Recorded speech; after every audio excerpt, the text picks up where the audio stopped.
تو میدونی این پولی من اگر از روی این گفته تو باشه چقدر پول میشود که من باید زکات دهم آن رو؟ چقدر پول میشود؟ خیرش کاری تو نی. تو بالا رو نمیدونی. گفت من از یگان دانشمند دیگر میپرسم. همین را گفت و تند گوشی تلفن را خاموش کرد. خود به خود اندیشیدم که انا همین خیلی یک مردمی داریم که وقتی ما پول نداریم، مال نداریم، آرزوی ثروتمند شدن رو میکنیم. وقتی که ثروتمند شدیم و دولت ما رو یار شد و یا که صاحب یک وظیفه و مقام شدیم در جامعه و الکی صاحب مقام شدیم، دیگر نه اون وعده‌مون به یادمون نماند در نزد خداوند که چی وعده کرده بودیم، نه اون فرض و قرض در گردنمون بوده به یادمون نماند. کاری نکنید که این دولت و ثروتتون روز شود که در پیشگاه خداوند دشمن شما گردد. کاری نکنید که همین دولت و ثروت شما باری گران شود که شما را از پل صراط گذشتن نماند. ولی شما برادران عزیزم، دولتمندان و ثروتمندان، این وظیفه، این دولت، این ثروت، این مال و ملکی که دارید همه موقتی اند و مثل باد فنا آمدن و رفتن دارند. ولی نهایت کار شما با خدای خود روبرو خواهید شد.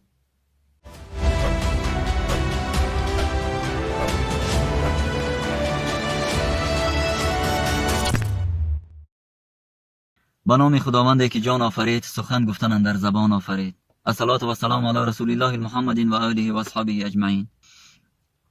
امروز اصلا میخواستم در دیگر مورد با شما صحبت کنم، ولی سحر وقتی که بعد از نماز بامداد به فیسبوک در آمده و در صفحه های یکی از برادرانمان یک نواری را پیدا کردم، راستی دلم ریش ریش شد. کامنت هم آنجا گذاشتم و خواستم در همین مورد صحبت کنم و برای همه اون برادران و خواهران و بزرگانی که امروز خداوند برایشان دولت و ثروت را نصیب گردانیده است یک خطابه کنم.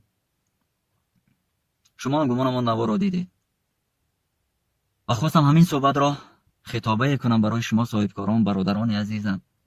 مبادا باعث رنجشتان هم باشد، ولی با دقت گوش کنید. یکی از برادرانمون که دوست خیلی هم نزدیک است با من، امروز شکر خداوند صاحب دولت و ثروت است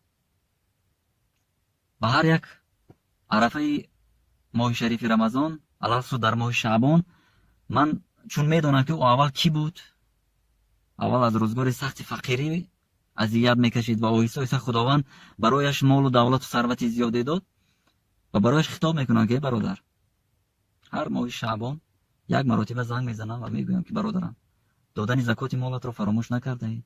و یک بار یادرسش میشه. نه بازگو نکنید که برای خودم و خدا شاهد است یگان مراتب از ایشان زکات مالشون رو نگرفتم و برای من هم جایز نیست گرفتن زکات مال. بعد از چند ماه سحر یک زنگ تلفنی میشود، گوشی رو میبردارم، خیلی هم آزاده خاطر نمود دوستم. گفت کجایی؟ گفتم خانه.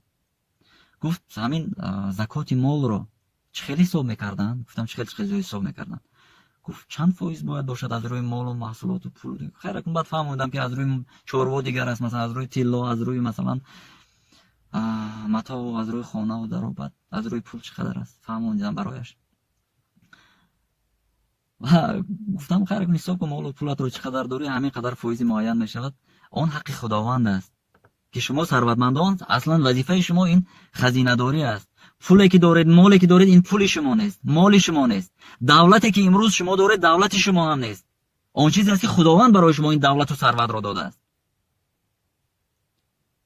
و همین را گفتم و به فکر فرو رفت و گفت خیر اگر حساب کنم چه خیلی میشود، یا گفتم خیر به حضور حساب کن، خودت تخمینی حساب کن، ان شاء الله خداوند خودش راهنماییت میکند. به هر کسی توانستی بردان پول را ده.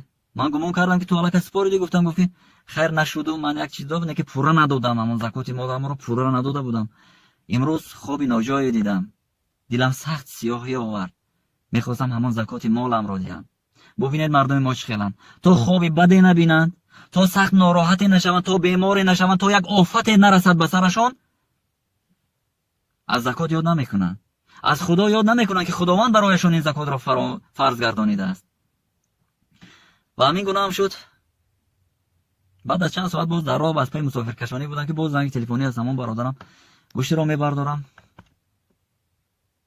لبای دوستان چیکار کردی؟ یک بار با آواز ها ای تو چند فایز گفتی؟ گفتم همین قدر. تو دیوانه ای مگر؟ چی دیوانگی داره؟ چیکار کردم برادرم؟ تو میدونی این پولی من اگر از روی این گفته تو باشه چقدر پول میشود که من باید زکات دهم آن رو؟ چقدر پول میشود؟ خیرش کاری تو نه من درست کاری من نه، ولی همین فایزی که گفتم از روی گفتی دانشمندان است گفتم. یعنی اون حق خداوند است، گرچه کاری من نباشد هم حق خداوند است.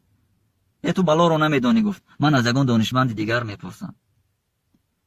همین رو گفت و تند گوشی تلفن را خاموش کرد. خود به خود اندیشیدم که همین خیلی مردمی داریم که وقتی ما پول نداریم، مال نداریم، آرزوی ثروتمند شدن رو میکنیم. وقتی که ثروتمند شدیم و دولت ما رو یار شد و یا که صاحب یک وظیفه و مقام شدیم در جامعه و الکی صاحب مقام شدیم، دیگر نه اون وعدهمون به یادمون نماند در نزد خداوند که چی وعده کرده بودیم، نه اون فرض و قرض در گردنمون بوده به یادمون نماند و مغرور میشویم. در نهایت از همه شما برادر و خواهرانم، بزرگان دولت و ثروت دارم، یک بار دیگر به خاطر آنه که شما امروز صاحب دولت و ثروت هستید، شما صاحب گپ هستید، شاید گپی من به شما ناراحت کننده بود، ناراحت کننده است، برادرانه خواهش میکنم همون نواری که در آغاز صحبت گفتم پیش نظر بیارید. اگر شما در واقع رحم به جان همون کودک میکردید، آن کودک در روزی برفی به کوچه نمی برآمد. همین گونه کودک ممکن در جمهوری ما صدها هزار باشد. شما 1 تا 2 تا 10 تا 100 تا نیست شکر خداوند. و مثل همون یک صاحب کاری که گفتم در ماشینم نشست و در دستش یک بارخالته کلان داشت، معلوم شد در همون بارخالته پول کلان دارد، از صاحب کاریش بوده است. گفت که من آدمی نیافتم که زکاتم را دهم. اگر در محله شما نیز جستجو کنید، من باور ندارم که در محله های شما فقیر نیازمند نباشد.